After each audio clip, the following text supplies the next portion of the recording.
আপনি কি জানেন আপনার বাসার পানির ট্যাপে যে ক্ষতিকর উপাদান আছে তা খালি চোখে দেখা যায় না? আসসালামু আলাইকুম, আমি বাইজিৎ আইকে ওয়াটার সলিউশন থেকে।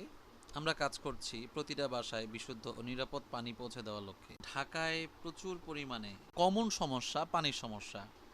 খাবার পানি, ট্যাপের পানি, আয়রনের সমস্যা দেখা দিচ্ছে ইদানিং। আমি যে এলাকায় বাস করি মিরপুরে, সেইখানে ট্যাপের পানিতে প্রচুর পরিমাণে আয়রন, যা আমাদের খাবার মাধ্যমে বডিতে বিভিন্ন ধরনের রিয়াকশন দেখা দিচ্ছে।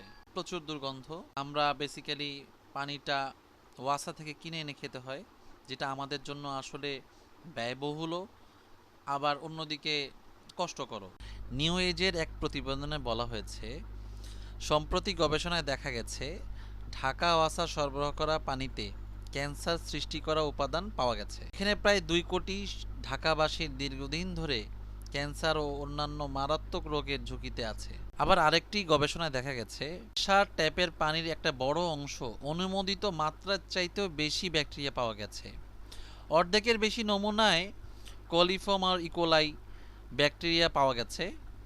এই দূষণ মূলত হয় পাইপলাইন আর বাসার ট্যাঙ্কের ভিতর থেকে, উৎস থেকে কিন্তু না।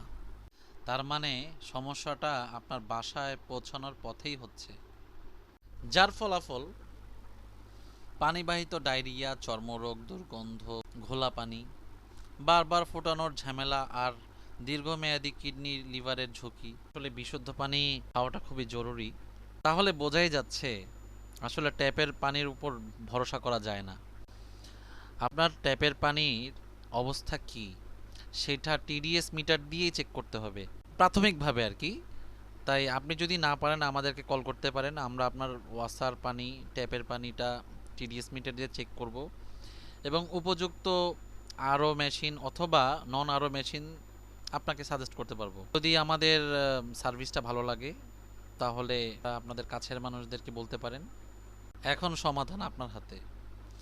এখন আপনি কি ওয়াসার এটিএম বুথের পানি খাবেন, নাকি নিজেই পানি বিশুদ্ধ করে খাবেন? সমাধান আপনার হাতে। আসসালামু আলাইকুম।